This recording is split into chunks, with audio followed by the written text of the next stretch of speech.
Soit les réponses jusque-là apportées sont des réponses punitives, alors qu'on devrait se miser sur la prévention, sur le diagnostic du sociologue Djiby Diakhaté. Ces propos sont recueillis par Birama Kamara. L'une des pistes pour ces groupes avec lesquels nous sommes en interaction sur le plan économique, l'une des pistes à examiner, c'est comment faire en sorte que nos jeunes aillent vers l'usage abusif de drogue, et à partir de ce moment-là, il ne faut pas être des acteurs économiques conséquents. Maintenant, il faut voir que la pauvreté, le chômage, etc. sont devenus des éléments qui viennent s'ajouter à ce qui existe déjà, à ce décor déjà triste, et incline les jeunes aussi à l'usage de drogue. Donc, disons qu'au total, nous sommes dans un contexte où le recours à la drogue devient une sorte de solution pour beaucoup d'acteurs et de familles d'acteurs, et qu'en face, tout se passe comme si les réponses qui sont apportées sont restées simplement des réponses punitives. Et ça, c'est un problème. C'est-à-dire que on n'est pas dans la prévention. Si on se met à gérer simplement des urgences, cela veut dire précisément qu'on n'a pas compris que la meilleure solution qu'on peut apporter à des problèmes de ce genre, c'est de se situer dans la prévention. Et lorsque le problème est déjà posé, il faut penser maintenant à des mécanismes systémiques d'accompagnement qui intègrent plusieurs facteurs et plusieurs acteurs et qui permettent finalement aux victimes de se sortir de cette situation difficile et catastrophique et de pouvoir se réconcilier avec la communauté tout entière. Djiby Diakhaté, sociologue à l'instant. Alors, direction Casamance, où la paix, le pardon et la réconciliation se construisent pas à pas au cœur même des zones longtemps marquées par le conflit dans le village de Kouram, situé dans la zone transfrontalière entre le Sénégal et la Gambie. Les habitants, avec le soutien de la coordination sous-régionale des organisations de la société civile pour la paix en Casamance, COSPAC, et de ses partenaires, se mobilisent pour consolider les acquis du processus de paix. Femmes, jeunes, autorités locales et partenaires au développement unissent leurs efforts pour promouvoir la cohésion sociale, le pardon et la réconciliation. Mais au-delà de la paix, les communautés réclament des actions concrètes, désenclavement routier, accès à l'eau, à l'électricité, sécurisation des zones à risque et appui aux activités agricoles et économiques.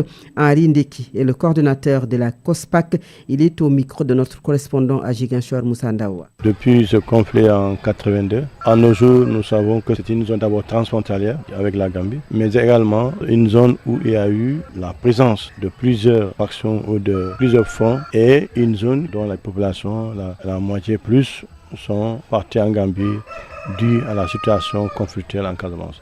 Donc c'est une zone qui est transfrontalière et une zone qui est vulnérable, qui aujourd'hui bénéficie de moins d'actions comme les autres localités. Et cela avec notre partenaire AGWLS que je remercie beaucoup, également le gouverneur de la région, puis le chef de village de Kouram nous a encouragé à accompagner les populations de ces frontières. Mais également nous pensons aussi que le chef de village de cette zone et d'autres acteurs qui sont du Nara-Est ont contribué, ont participé vraiment au processus de négociation jusqu'au dépôt des armes de Dakar. La jeunesse du Nara-Est nous a adressé une correspondance pour dire que nous souhaitons que la zone du Nara-Est soit accompagnée. Et leurs besoins sont divers. D'abord, le premier besoin, c'est que les acquis des accords de paix soient consolidés dans la zone. L'autre besoin, c'est que leur zone soit désenclavée, mais également à côté du désenclavement, qu'il y ait un déminage dans des zones susceptibles d'être minées, mais également qu'on fasse le désenclavement, ça veut dire améliorer les infrastructures routières pour permettre aux populations de vaquer aux occupations, à savoir l'activité culturelle, l'activité agricole, économique, mais aussi faciliter la libre circulation des personnes et des biens. Parce que si vous êtes dans une zone comme ça, si vous n'arrivez pas à joindre les autres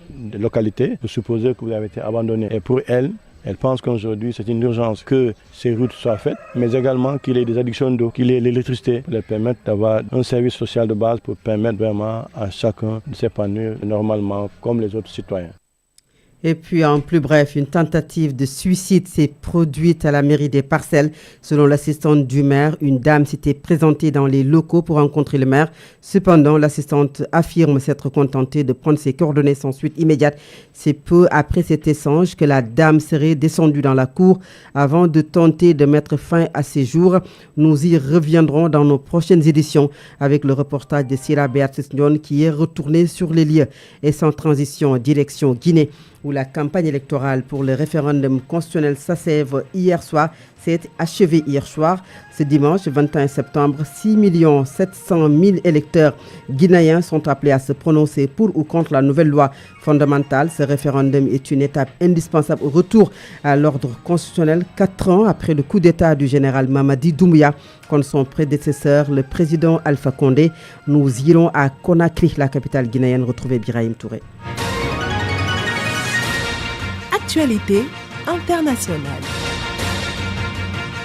Nous sommes ici sur l'avenue de la République, ici à Conakry, en Guinée, la Guinée voisine du Sénégal, où Solo Media Africa, Africa 7, est aujourd'hui et jusqu'à ce dimanche, puisque vous le savez, c'est un jour spécial pour la Guinée. C'est un jour de référendum pour voir si, oui ou non, les Guinéens voudraient des changements par rapport à ce qui se passe dans ce pays. Vous le voyez, il est assez tard, mais il n'empêche que, vous le voyez ici, des flyers, des drapeaux aux couleurs du oui.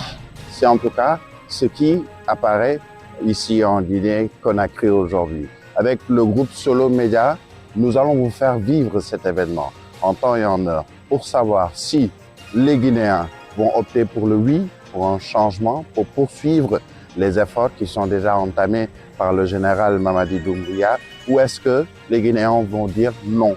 En tout cas, l'opposition a demandé justement à cette population de la Guinée de boycotter ce qui est conçu comme un référendum.